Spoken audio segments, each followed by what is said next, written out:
I cannot stress that enough. Please, please, please try and join as many community groups, as many interest groups. Is there any other word I would be missing here, Danielle? Like any peer support groups, any group that you can. I don't think there's anything on think like socials. It's more if there's a free event, go to it. Please reach out. Please try and make some contacts. The energy world is quite small, believe it or not, especially here in the UK. So generally speaking, we know one another. So reach out, make your connections, get as many LinkedIn connections as you can, because as I said, the group of energy professionals is small and it is getting smaller. So please do reach out. My LinkedIn profile is at the end of the slides. So do you want me to share them, Danielle? Yeah, yeah, since we're in Teams now, you can Bro. do it yourself. The only Right. thing I'll add on that one is I remember you pushed me very hard to start doing my accreditation or chartership in whichever organization I liked. And I Yeah. think that's a good advice. It is. So yeah, we'll get on to that in a bit, but being chartered, I wouldn't say it's the be all and end all. You're all very clever people. You've done probably a master's degree. I think that's where you met Daniel. Um, I've only got a bachelor's degree, but right, I can't see you now. So how do I do that? Right, so yeah, please try and get on as many, so accredited with any organization. Now, the Engineering Council in the UK, I think they oversee about 26 different organizations. So in the energy world, that is the Institute of Gas Engineers and Managers. I believe it's the Energy Institute. I believe they also manage the Institute of Chemical Engineering. So there's a lot. They are the sort of big three hitters um, in the energy world. So getting accredited with one of them or more is really, really important. It is not cheap though. So if you can only go with one, really look into it and try and go to as many free events first before you assign yourself to one of the professional engineering associations. Daniel and I are both with the Institute of Mechanical Engineers, but I also have dual registration with the Institute of Gas Engineers and Managers because that suits my professional sort of work. So my degree is mechanical engineering, but my interest and my job is focused around the gas industry. So I've got dual registration. Now, like I said, it's blooming expensive. I think mine cost nearly £800 for the two organisations by the time you've paid engineering council fees as well. But I get charged extra because I'm a fellow. So I changed my name or my professional titles from a member to a fellow. So changing that M to an F, they've charged me an extra £100 a year. So I get, the privilege of changing one letter and it costs me £100. Anyway, so And now, can go I on. just add something? Is that it's not only for engineers, there's also like the Young Energy Professionals platform. So there's many energy institutes, not only for engineers, but for many different disciplines that you can look into. So I Yeah, think it's a good recommendation. it's a really good point, actually. So the Institute of Gas Engineers and Managers, which is my second institute, it is managers as well. So again, it's not just gas engineers. So anybody can join. You can be an affiliate, as you don't have to be doing the engineering. You could be like associated with engineering. But please do look into all of these different organisations. I can share the link after to the Engineering Council with a list of the organisations. But then there are sort of secondary, like we said, the young energy professionals. They do sit underneath the Energy Institute. So they're almost like a learned association underneath the Energy Institute. So I'll share a list of organisations. Please look into them, have a look what they've got on offer. There might be some that actually do more face-to-face events locally to you as well, so that might influence which one you want to go with. So please don't think there's any right or wrong with this. Reach out to as many as you can, get it for as cheap as you can, try and find ones that do events near you, or maybe if you're already working, if some colleagues are already going ahead, there is no harm in getting involved in as many events as these as possible. So yeah, please do reach out. So I'll just make a note of that now. So Engineering Council. Should have put on these slides. So yeah, hi everyone. For those that have recently joined, I'm Rhian. I was managing Daniel for a short period. Um, and he's asked me to speak to you all today to highlight my background and experience in the energy industry and to try and help you guys out just to see some hints and tips or things I would have done differently, maybe things I wouldn't have done at all, things I probably would have done some more of as well. So we'll just touch on that. We'll keep it informal and light-hearted. So I did say this when we were on the other platform. I rather odd way into engineering. Um, Being a girl in the very early 90s or late 80s, my school careers advisor said, oh, I was good at maths, physics, electronics. I should be an accountant. So I joined British Gas at the time on a clerical apprenticeship with the view to becoming an accountant. And I went round all these different departments, like any apprenticeship would, whether it's a graduate scheme or whatever. You go around different departments and you learn the business. So we were meant to be the managers of the future, and I thought I was going to be some sort of accounting manager. I then had a job in the engineering department doing their admin, and realised I sort of found my home. So I think engineering found me, and I found it. So I did all of my education then part-time, day release. So I was working full-time and then going to college or university 1 day a week. So I was quite fortunate in that I didn't have to pay.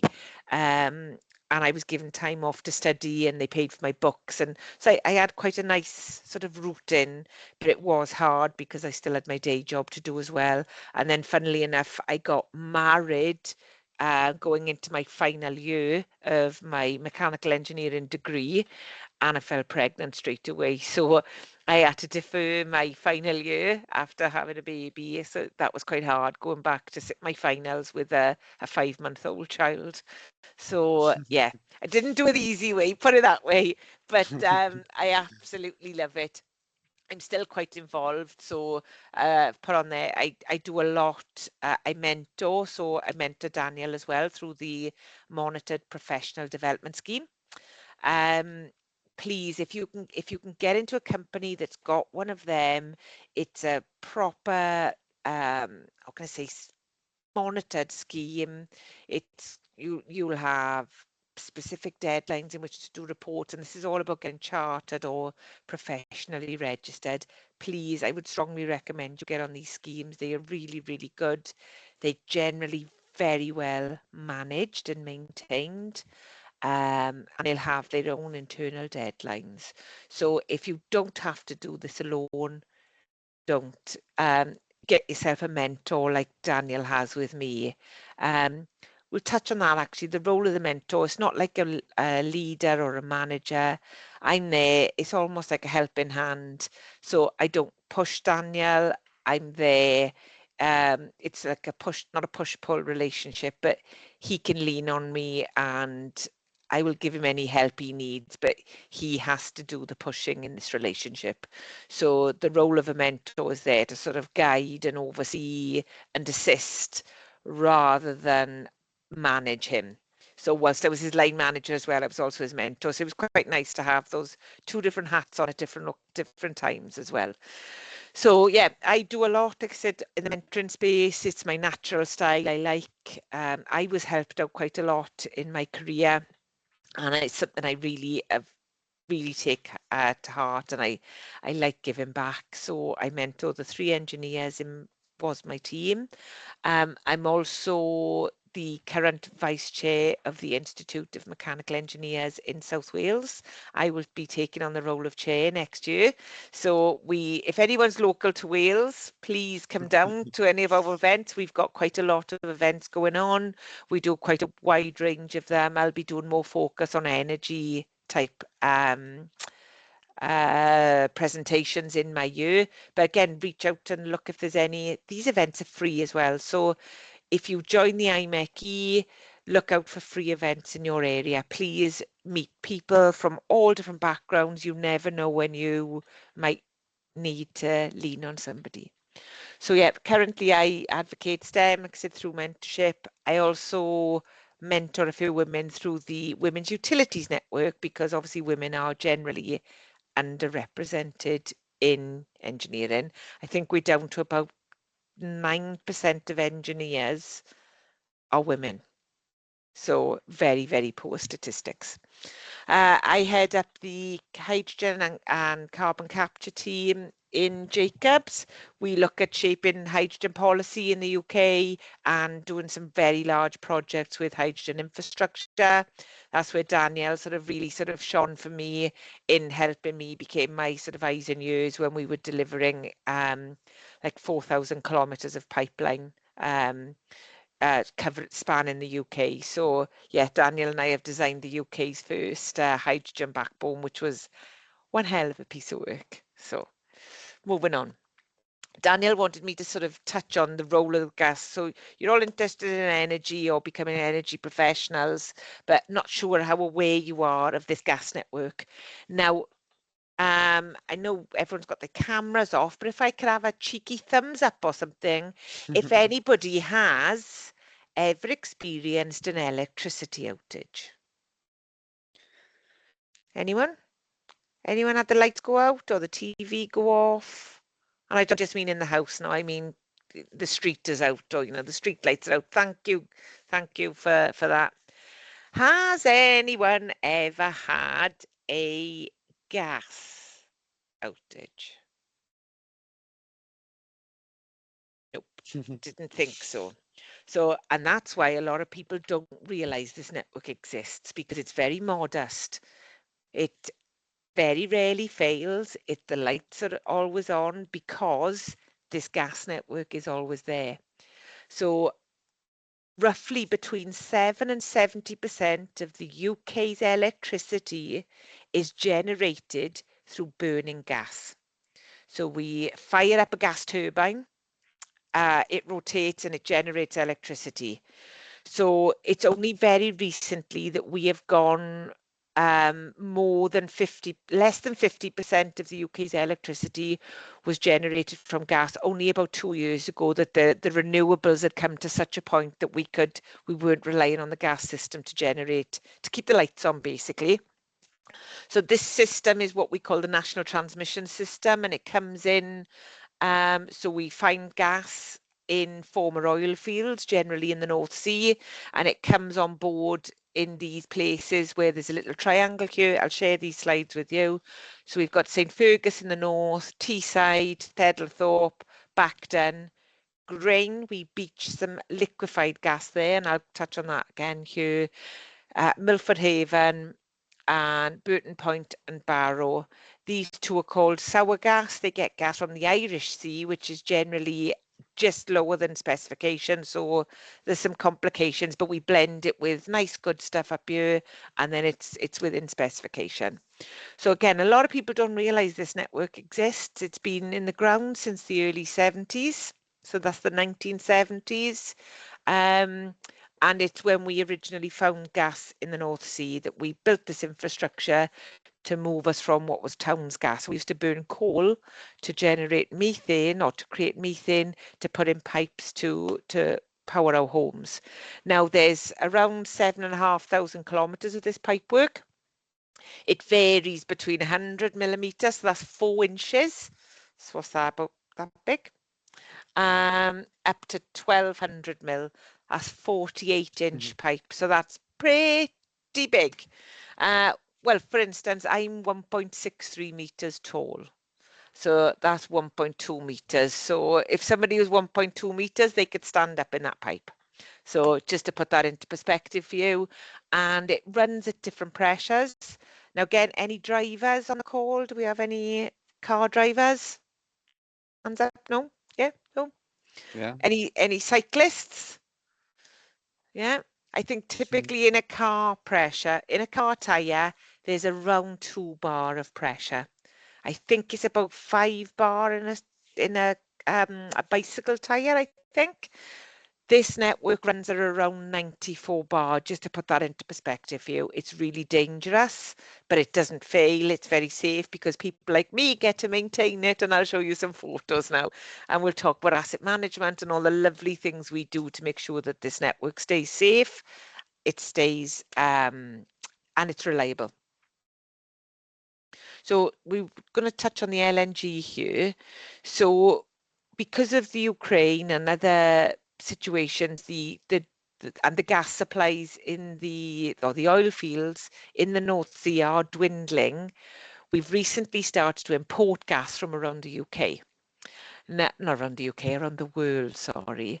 There's only a few places in the UK where we can bring that onshore because it has to be called a deep dock facility. And there's very few ports in the UK that have that depth of the seabed where the ship can get close enough.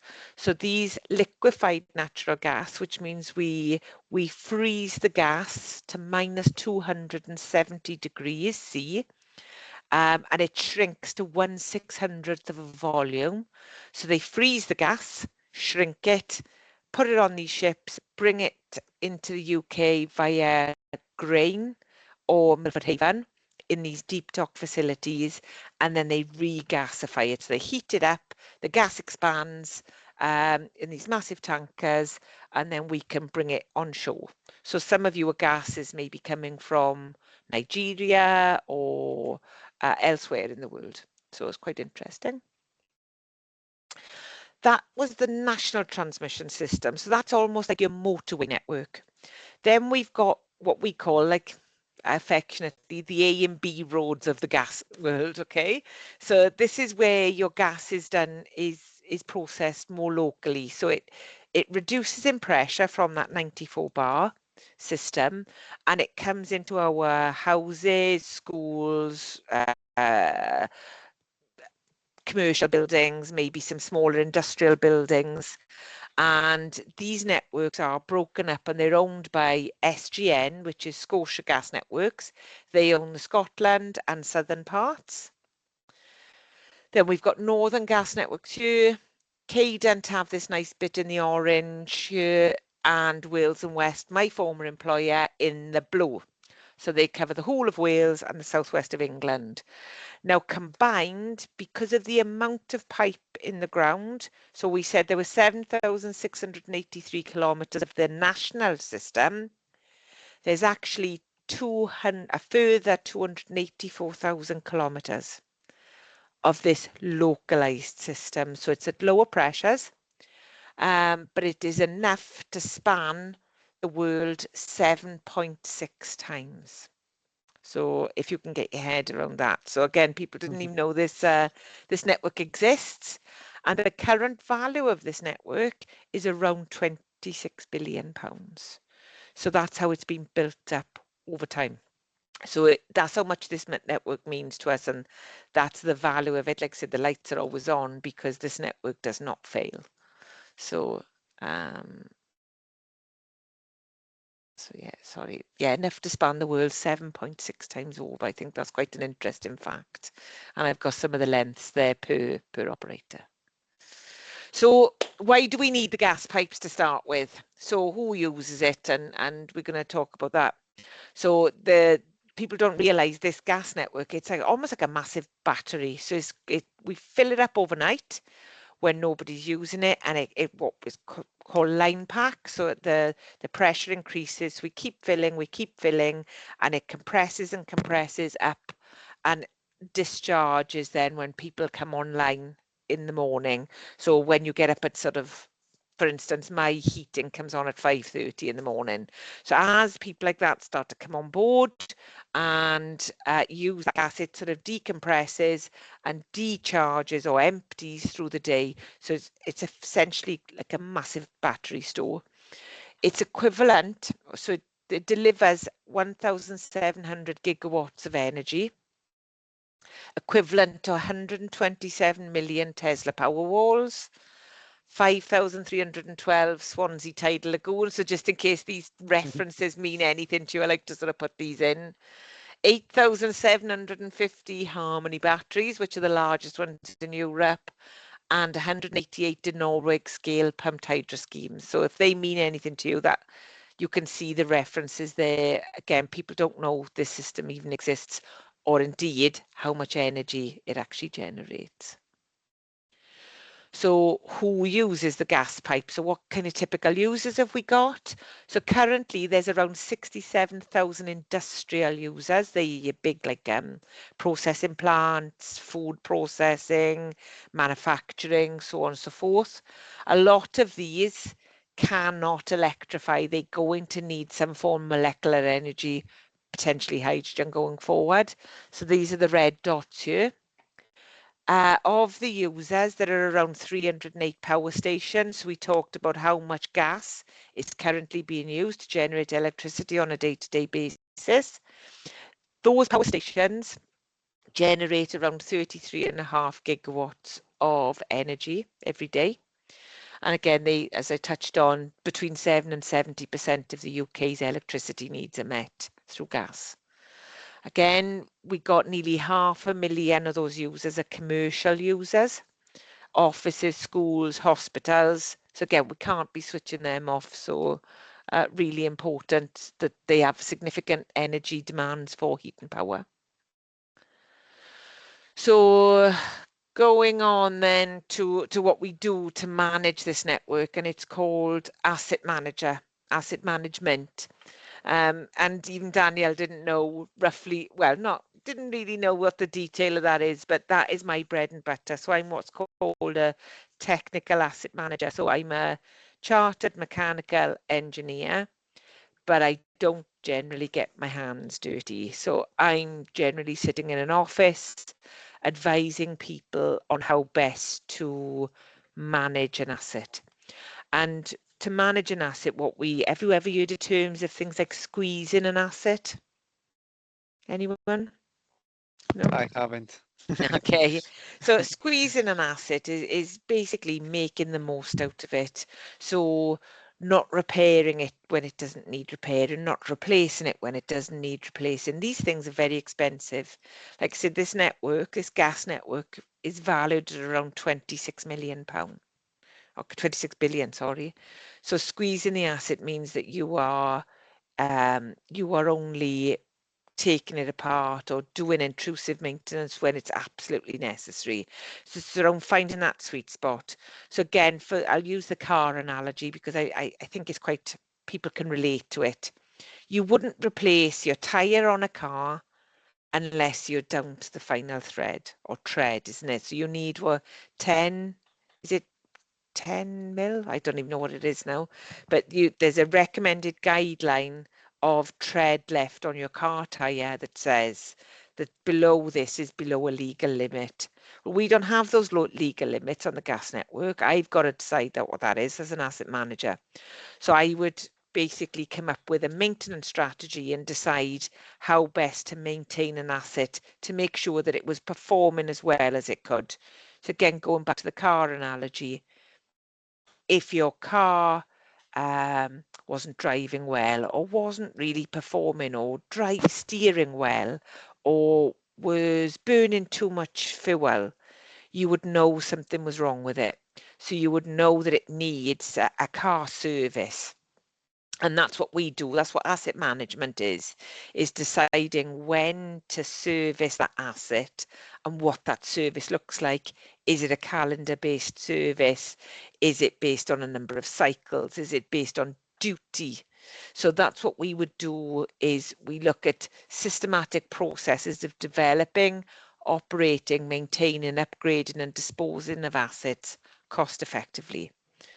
So if you think I've done that now for that big transmission system, so I worked for them for a number of years, and I've also worked for Wales and West in that smaller distribution capacity, where I would look at things like insurance safety and regulatory compliance, so and maximising asset performance and reliability, optimizing life cycle costs and investment decisions, and supporting sustainability and energy transition goals. So the asset performance and reliability is key for me because, again, nobody put their hand up to say they've ever experienced a gas outage. And again, I take great pride in people didn't even know that this gas network exists because it is so reliable.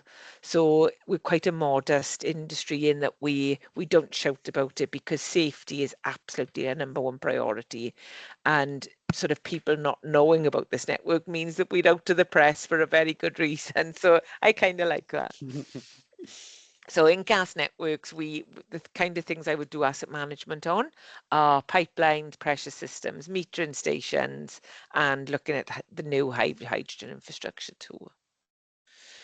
So typically over the years, what I have managed, and I was maintenance manager, sort of asset manager, maintenance manager, they one and the same thing.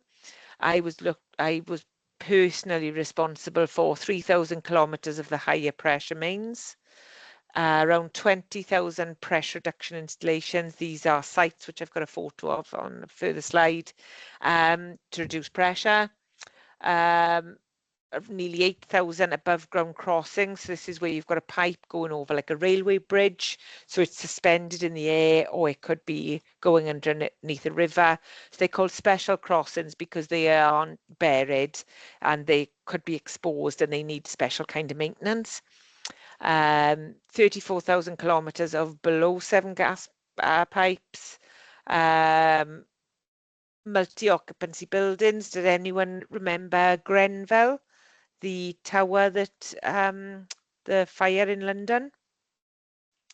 So there was these multi-occupancy buildings or houses of mass occupation, I think they could also be called, are generally 6 stories and above. So the blocks of flats.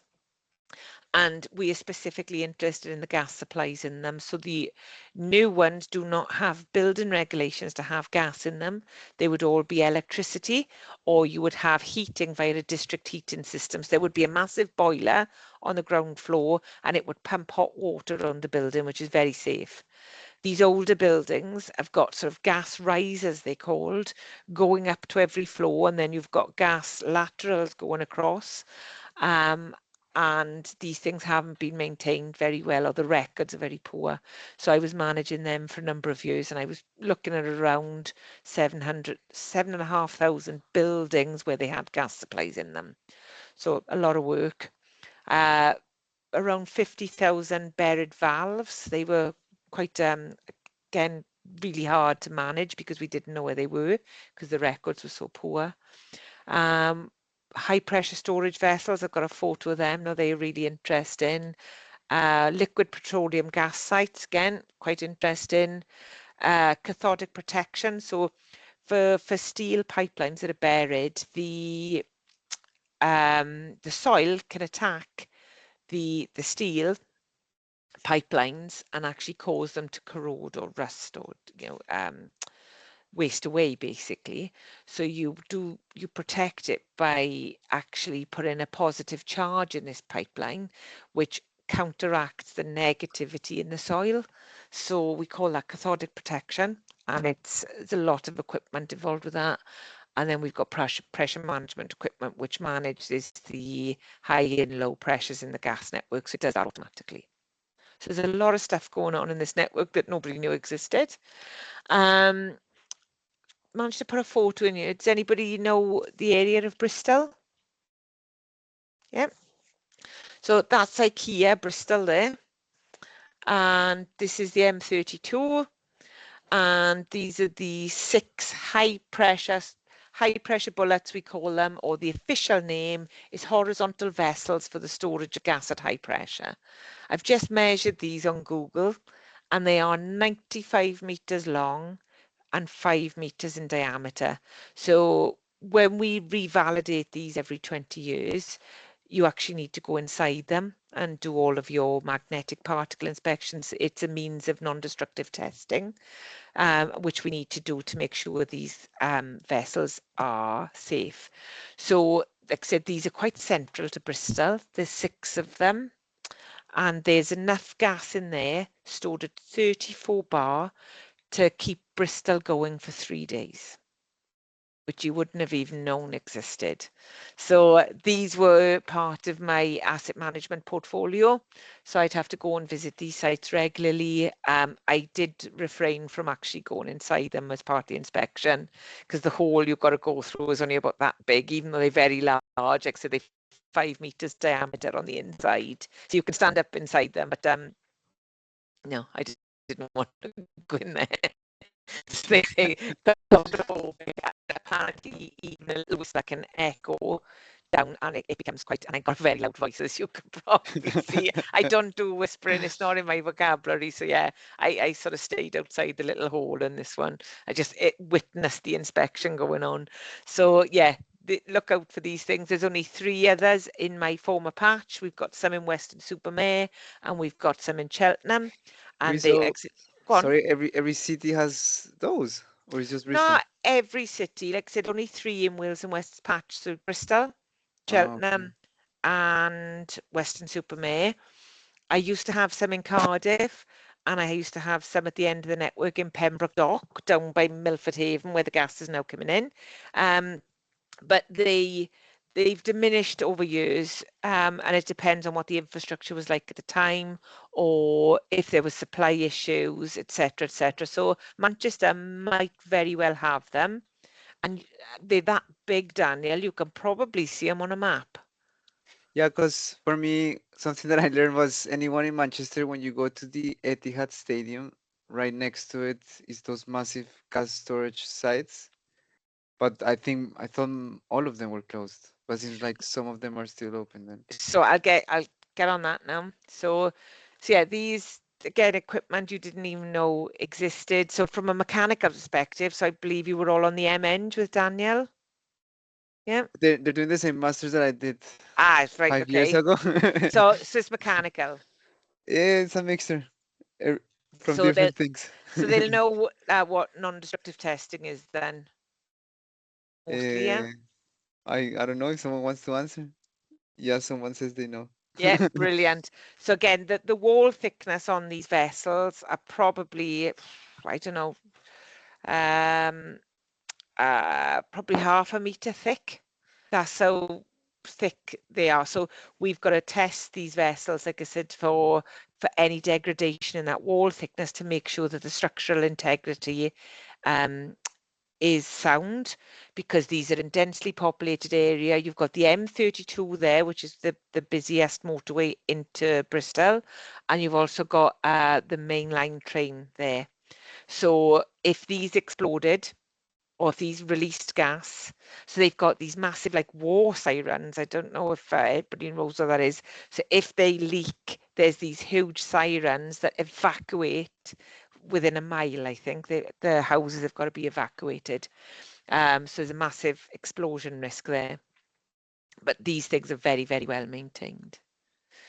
This is actually Gilwern national offtake. This feeds around a half of South Wales. So around half of the whole amount of gas that feeds South Wales comes through this site. They are typically on top of a mountain to make sure they're safe. And you can see the amount of equipment there. So there would probably be about 7 different functions on this site. So you'd have metering, so we would measure how much gas was coming into Wales. You would have filters to make sure that any particles were stopped before the really expensive equipment. So the filter's basically like a big sieve. It would catch any contaminant and particulate in the gas before it goes through the pressure reduction stuff. So what we're doing on this site is we're actually measuring the amount of gas that comes into that distribution network of the national system, and we breaking the pressure down to make it safer to come into houses and industrial users and commercial users. So this particular site goes from 70 bar down to 60 bar, and then it gets reduced further down the line as well. So yes, you've got filters, meters. We heat the gas then, because for anybody who's done thermodynamics, you will know that we have what's called the Joule-Thomson coefficient of cooling, or Joule-Thomson effect. For every bar you drop in pressure, you lose a half a degree C. So on this site, if you're going from 70 down to 60, you would lose 10 bar of pressure, which means the gas comes out 5 degrees cooler on the outlet than it was in the inlet. So to overcome this, we heat the gas and we preheat it. So you heat it before the chemical reaction happens rather than after. So we add that heat back into the gas to allow it to have the Joule-Thomson effect and then lose that temperature again. So yeah, we filter, meter, heater, and then we've got pressure reduction installations here where we've actually got regulators and slam shuts, and they expand the gas and reduce the pressure to allow that onward journey of it at a lower pressure into the distribution network. So as you can see, there's a lot of moving parts on, well, not moving parts, a lot of mechanical bits of kit on this site, and I was responsible for all of these. So we had 17 of these national offtakes in Wales and West that I was responsible for. All these different systems, subsystems, even down to soft parts were my responsibility. So down to gaskets and flanges and baskets and just little sort of I can't even think of the word now. So from the big, huge 48-inch stuff all the way down to the little soft replaceable parts, I had full responsibility for all of this. So that's ultimately what asset management is this is not a one size fit all site. I might be going to this particular bit of equipment once every 3 months, whereas this bit of equipment is once every 6 months. So I would try and align maintenances so that they, how can I say, so um, the sum of the maintenances were done at the same time. So I would try and align things so that I go there once rather than sort of every month to do little bits here and there. So a lot of, like I said, moving or a lot of bits of equipment on this site where it gets very, very complicated, and different competencies and different, I would look after the staff training register as well to make sure that the engineers I had that were going on site were fully competent to do each of the roles. I would also write the technical policies for each of these. So as the asset manager, I would be responsible for making sure that we had the right policies and procedures and maintenance documents to enable these kits to be maintained safely. That's the gas holder, I think you mentioned, Danielle. Yeah, it's literally that one. Well, not Yeah, literally that one, but not similar. literally that one. So I actually was the first asset manager in the UK to get rid of all of the gas holders. I did what's called a cost benefit analysis and developed a decision support tool to prove that it was cheaper to purchase gas from that national transmission system we showed in one of the early slides rather than store it locally. So the horizontal vessels, the 95-meter things I showed you earlier, they store gas at high pressure, and they are very, very useful. And I say they could probably supply Bristol for about 3 days. These things were what we call diurnal storage. The high pressure storage vessels are more seasonal storage, so we only ever use them in the winter. In the summer, there's no demand for them, so we switch them off. These things, though, the low pressure gas holders, so that there was only ever 75 millibar in these things, believe it or not. That was enough to raise these. See these? They're called lifts. And the guides here, these are that's got a spiral gas holder, and that top lift would actually disappear into the one below, and then it sort of concertina down like that. And it would fill up overnight. So when there was no demand on the system, and it was empty in the day. So they called diurnal holders because it was only ever used every day. So it was empty and filled once a day. And again, I got rid of these because they were very, very, very expensive to maintain. And there was no case for them in the end because the amount of gas pipes we put in the ground meant that there was a secure supply of gas locally. And we no longer had to maintain these at a very, very large cost. I've actually been on top of one of these, the old Grangetown one in the yard. I went up there on Red Nose Day one year with big 6-inch heels before health and safety took over. So yes, no harness, no nothing. And I was standing on the top of one of them, and yeah, it was not pleasant trying to get back down. So yeah, you could see these are the decisions you would need to make as an asset manager, is weighing up all of these different bits of kit and deciding where to focus your effort, um, and really sort of looking at where do you spend your money. Terrible term in the gas industry, I know, but where's the best bang for your buck? Is why, if it was your money, where would you spend it? So yeah, that's an old gas holder which you won't see many of anymore. So they still in Manchester, Daniel? But they're decommissioned. I think they're Ah, just, and actually I know in London they took some of them and they made them like quite nice, and it's now like made offices out of them, yeah. So yeah, and some of like these, entertainment and stuff like that. Berlin, I think, has got nice ones. So they're what we call column guided. So they've got an actual frame around them. So this is spiral guided, which means that it's got those spiral, it's sort of self-supported, whereas the column ones, it's actually got a frame outside, and they are absolutely beautiful. Again, I can share some photos. The one in Cardiff, we can't get rid of the actual frame because it's a listed building. It's a Victorian structure, and they can't actually get rid of it. So that's in the middle of a site where they've sold it for housing, and they can't actually get rid of this frame. So we've been trying to work with the Welsh Historical Council, called CADW, to see if they would take it on the Welsh History Museum, and they don't want it either. So they stuck with this listed building that they don't really know what to do with. But yeah, these are what we call gas holders. So just to finish off then, just to give you a bit of background for what kind of qualifications I've got. So we spoke about the BEng and how I did all my part-time day release stuff. But over the years, I have gained Institute Asset Management certificate. That was a 5-day course with an official exam. So I had to go to, if anybody's sat there, what's it called? They driving theory test. Those test centres you've got to go to, what are they called?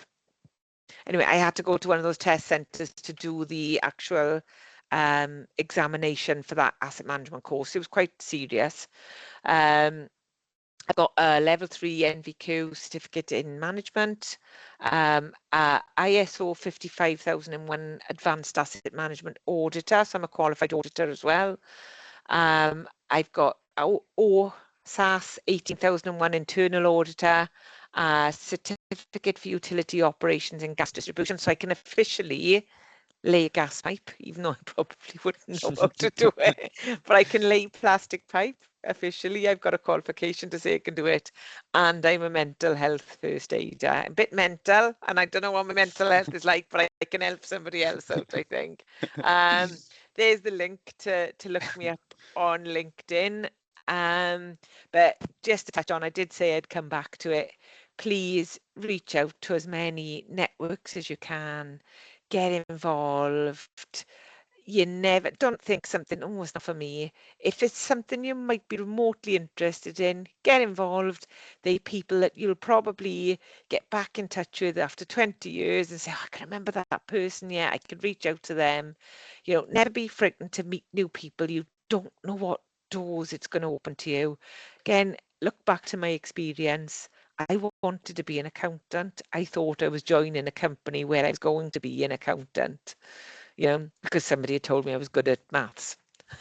Stupid. It wasn't until I found engineering I really found my calling.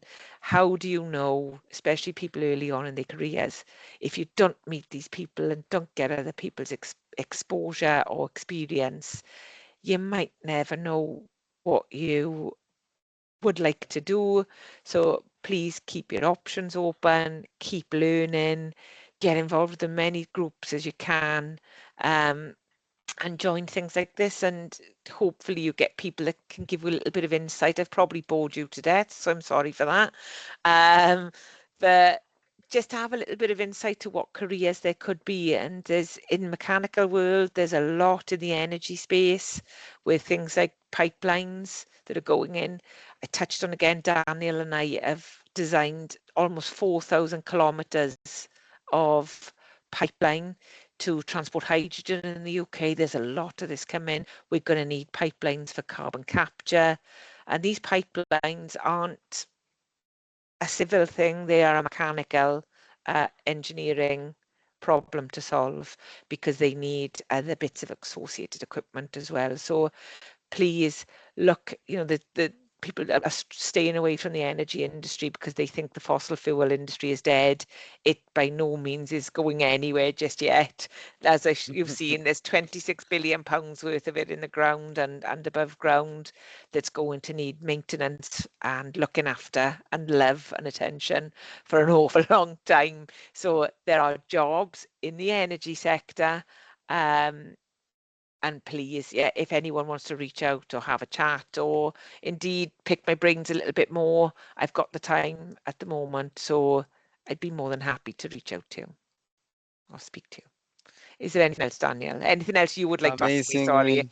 Amazing. Thank you very much.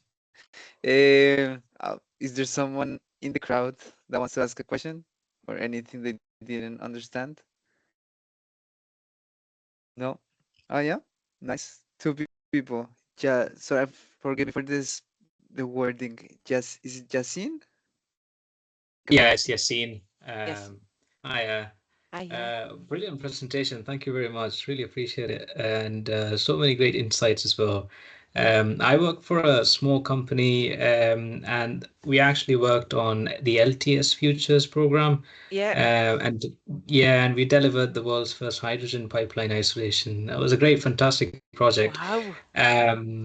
I couldn't help but think, yeah, hydrogen is great maybe for carbon reduction, but at what cost, right? Like the unit cost of producing hydrogen and then blending it with natural gas, which I think is the way we're going. And we're just reducing about 7% in overall emissions. I think I could be very wrong. Yeah, what's the rationale? I was just genuinely curious, that's all. So I'll sort of put that back to you that so I gave a talk the other week to the South Wales Materials Association. A very similar question came up. My answer was, and it isn't really a get out of jail card, but what's the alternative? So we need Mm. to decarbonise. The fossil fuel industry is alive and well. We've got all of this infrastructure, 284,000 kilometres of pipe in the ground, which you'll be aware of, So you're with Stats Group, I see. So Yeah. we've been dealing with them on another project. How is it? Um, Okay. yeah, Hi, what's Neil that? Mackey, is there Neil Mackey? Oh yes, yeah, Neil Mackay. Yeah. Yeah, Mackay, that's it. Sorry. Yeah, so Yes, he was yeah. helping an engineer, one of my engineers, Hamad, and I with the Okay. project. So say hello. Will do. There's a lot of this stuff in the ground. It's really good. It's been well maintained. What is the alternative? I've also touched on the fact that how much gas is being used to keep the lights on. Okay. Mm. So yes, hydrogen expensive. Yes, we are struggling to meet that. It is the only thing we can do because we can blend it right now with gas to keep that energy mixture up. We cannot, you've seen how many people there are, 500,000 commercial users on the network. There's 67,000 see, I can't remember what I've gone in the kitchen for half the time, but I can remember these numbers. I mean, brain baffles me. There's 67,000 industrial users connected to this network. Again, most of them cannot electrify. So what is the alternative? So I put it back to you. Yes, hydrogen's expensive. Yes, we're behind the curve. What is the alternative? Yeah, I think I agree with that. And I read on TikTok the other day, sometimes energy transition is just worth the money, simply because we're saving the planet, in the long term. So there you Well, go. there is iocene, but we also know that gas supplies are diminishing. So we know that, yes, there might be more in the North Sea, but we're not actually actively drilling for it. So there's that question as well. So politically, some of the political parties now are saying that they would start drilling for fossil fuels again. But however, we do know it's not a finite resource. So even if we found another oil field, it might only have another 100 years in it. So forget the decarb side then, is that we know gas is not a finite resource. Okay. So at some point, whether we are decarbonising to save the planet or not, we have to start finding an alternative fuel, okay, to keep the lights on. So we know the electricity industry is very, very, very far behind. And the amount of people, even just the amount of phones and the amount of extra cars, electric cars that are going, that the data centers, the need for electricity has gone through the roof.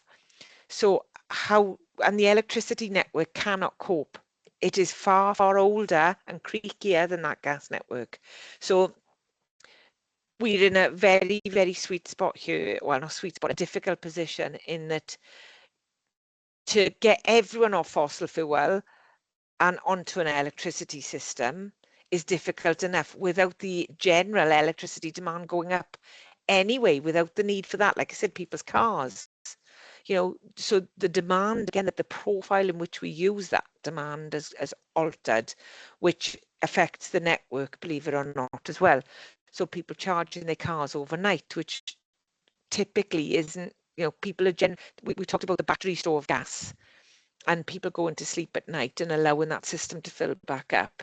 Well, if people are now charging their cars overnight, then it's almost changing our profile in which we use this energy, which is affecting the system and making us have to use it in a different way and maintain it in a different way and fund it in a different way.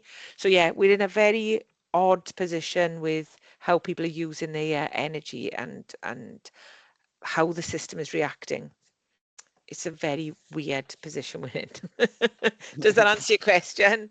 It does. Yeah. Thank you very much. That's all right. Jason? Oh, Hi there, can you hear me? Okay. Yes, yeah. yeah. Okay, yeah. So I think I'm the person that's like a bit not in the engineering background here. Come from like All an right. engineering background. So I wanted to ask like a broader market question, right? So what's the future of green hydrogen, especially when we're talking about some of the sectors like steel making? Sectors are very much impossible to decarbonize with the current technology. And what's the future for those kind of industries, or what's the future for green hydrogen in general? Well, starting with, I think because we're so far behind our decarbonisation targets, I don't think we're using the colour scheme anymore for a start. So I don't, even though there is still the greens, the blues, the greys, the full spectrum, the rainbow of colours with hydrogen. Hydrogen is hydrogen. And anything we can get into this network to supplement or to reduce fossil fuel usage is seen as a benefit at the moment. And I am fully on board with that. So let's get it in, let's get the system tested, let's get the proof cases, let's see how safe it is. Because the system doesn't care how hydrogen is made. We need to get it into the system to prove it's safe, because people are still very reluctant and, how can I say, apprehensive in having hydrogen. However, we talked about Towns gas in the 60s, before we found the North Sea gas. When we made gas from coal, and it was called Towns gas, that carried around 50% hydrogen. So that was actually so a lot of the older pipes, and I mean the very old stuff in the ground, has actually transported some form of hydrogen in the past. So the network has already been proved, which people don't realise that. So there was a very strong blend of hydrogen in the old Towns gas. So going back to your question then, how do we decarbonise the energy sector? As we touched on, some of these are impossible to electrify, and that's why they need some form of molecular energy. So having this network, which is there, it's in the right place, it's going to your steelworks, it's got the 48-inch supply already. We looking at this overall, and what we haven't touched on here is the role of NESO. So again, Daniel and I have recently concluded a large piece of work for the National Energy System Operator. They have been put in place by the government, so it's a fairly new organisation, to look at the whole energy system. So you've had the gas system over here, typically fighting for its shareholders because they were all privately operated. You've had the electricity network, again, fighting for its place in the market, and we have generally been at loggerheads. So my whole career, it's been gas versus electric, and, oh, I'm cheaper, blah, blah, blah, blah. NESO has been put in place to provide the right solution for the end user and to look at what the best market solution is and willingness to pay, and looking at the whole energy system rather than the individual gas versus electricity argument. So I believe NESO will be looking at what is the best way we can decarbonise things like the steelworks, and still keep those skills and steel making in the UK. And I think that's more important as well. I know there's been big issues down in Port Talbot, which is the one near to me in South Wales, and I think they've gone to electric arc furnaces now, and they've had to lay off a lot of staff. And there's been, they were at one point my biggest gas user, so they would use, I'd say, almost 30. So the whole of the gas coming through those stations I showed you, around 30% of that would go to the steelworks alone. So that's how much gas they used to use. 500,000 cubic meters a day they used to take. A lot of gas, right? Yeah. So you think then hydrogen is typically a third less energy dense. So you typically need a third more. So think of how much hydrogen you're going to need to replace a fossil fuel. There's a lot of it, and that's why blending is key at the moment. In the presentation last week, I was asked about that. Why are we doing blending rather than full hydrogen? We simply do not have the amount of hydrogen production in place to replace that fossil fuel market at the moment. So the gas is flowing, it's still coming out to the North Sea, it's still coming through the transmission system, it's still coming through all those lovely bits of equipment I showed you. And every time you switch your boiler on, your gas-fired boiler at the moment, it is there, it's reliable, and it's there, and it's on demand, and it's working. And replacing that at the moment is very, very difficult. So, like I said, so how do you replace something that's reliable? It's cheap, it works, and sometimes the electricity network doesn't. It's sorry, I am a bit biased, but yeah, it's really hard. Yeah, not sure if it was already mentioned, but as part of our equipment trials, we had to work with DNV, Yeah. and as per their experiments, up to 20% hydrogen blend is perfectly fine with the current infrastructure that we have, and that in itself is an exciting prospect for all of us. Yeah, so you've seen Daniel and I were very, very fortunate to go up to Spade Adam, which is the Yeah. DNV Yes. GL facility. It was you that came with me, Daniel, wasn't it? Yeah, I was there. Yeah, so I slept since then. So DNVGL have a test facility on a former RAF site. Well, no, it's actually a current RAF site, isn't it? They've just got part of it where they've taken bits of equipment from the gas network that are now surplus to requirements. They've been operating for the last 30, 40, 50 years. They became surplus requirements because the gas network the gas demand is diminishing. So we've taken those bits of kit out of service, rehoused them at this site, and they've basically got a massive gas loop of all bits of equipment, so filter, meter, heater, compressor, different sizes of pipes, different grades of steel, and they have tested them at different blends of hydrogen. And that has recently now formed a new paper, and they are now, they've agreed again to go up to 20% blend because we've proved it safe over a full range of equipment.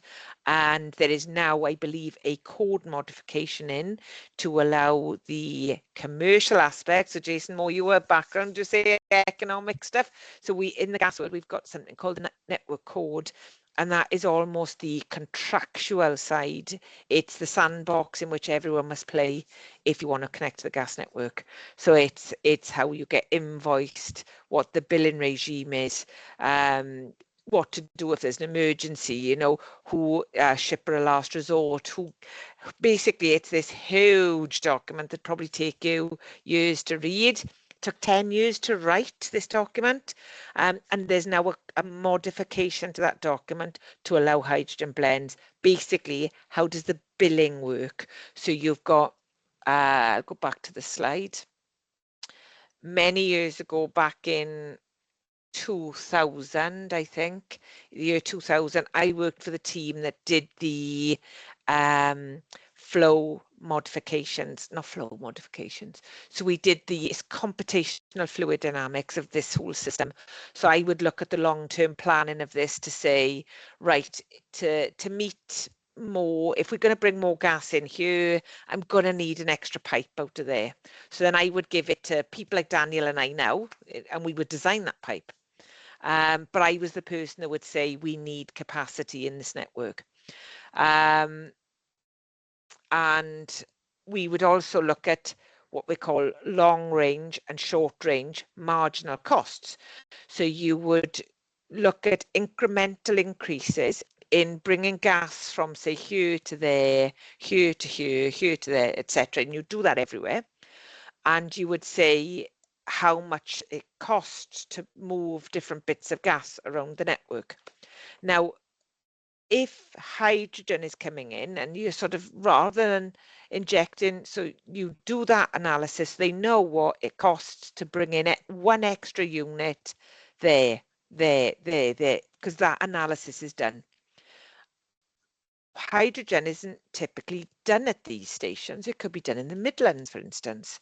So how do you then calculate what we call transportation charges? Who pays? And that's the modification now. So now we've proved the safety side of the system. We're now looking at the commercials.